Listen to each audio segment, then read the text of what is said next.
Hello guys, nagluto ako ng creamy mushroom burger steak. Ayan, ang sarap niyan guys. Try nyo na magluto.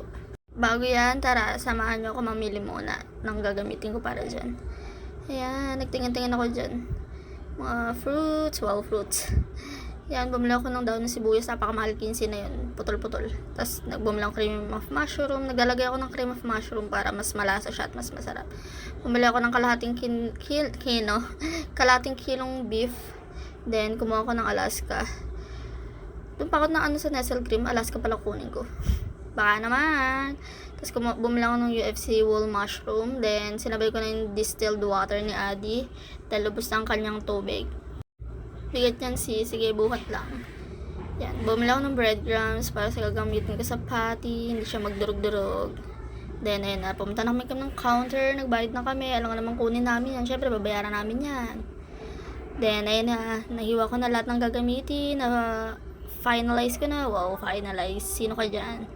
Then, imamarinate ko dyan yung giniling, lagyan ko ng paminta, asin, then breadcrumbs, ayan, then, lalagyan ko ng chili powder, paprika powder, then, bawang, sibuyas, tapos maglalagay na ako dyan ng daon ng sibuyas, tapos nor seasoning, tapos ikakalat ko lang siya dyan, tapos mekos na yan, para yung lasa ng kamay ko mapunta na rin dyan. Charis, joke lang. Tapos nakalimutan ko maglagay ng oregano, kakadaldal, diba? Tapos ihalo ko na ulit yan, para manood na yung lasa. After nyan, finalize na natin, gagawin na natin patty, ayan oh. Diba? Tapos ipiprito ko na yan, dahan-dahan dyan ha, sa pagprito. Pasok ko na naman, taka pa naman.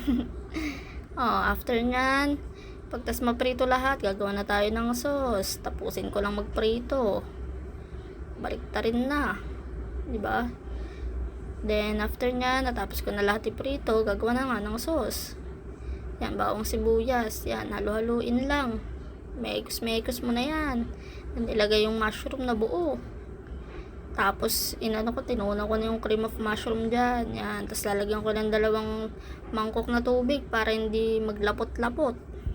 Tapos, halo-haluin. Tapos, ilalagay ko na dyan yung cream. Alaska yan ha, hindi Nestle cream. Bala kayo kung anong gusto nyo.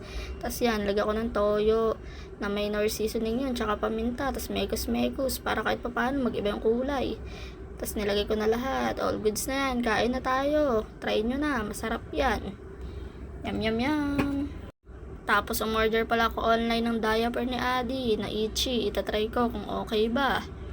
Okay naman yung ibang ginamit niya. Kaso ang lakas niya kasi sa diaper talaga ngayon. Tapos, dinagdagan ko na yun ng hanger na maliliit para sa kanyang damit. Kasi, napakadami niyang damit. Tapos, umorder na rin ako ng diaper na pang dagat. Charis. Tama, padagat. So, yan pineflex ko na isa-isa. Bubuksan ko pa yan. Salamat sa taga-video ko. Ang aking asawa, very supportive. Yan, di pa nga alam kung paano buksan. Yun, nakita. Ang ganda niya rin pala guys. Na-testing ko na ngayon kay Adi. Diba? Thank you guys sa panonood. Gawin nyo na yung mga pinagkagawa ko.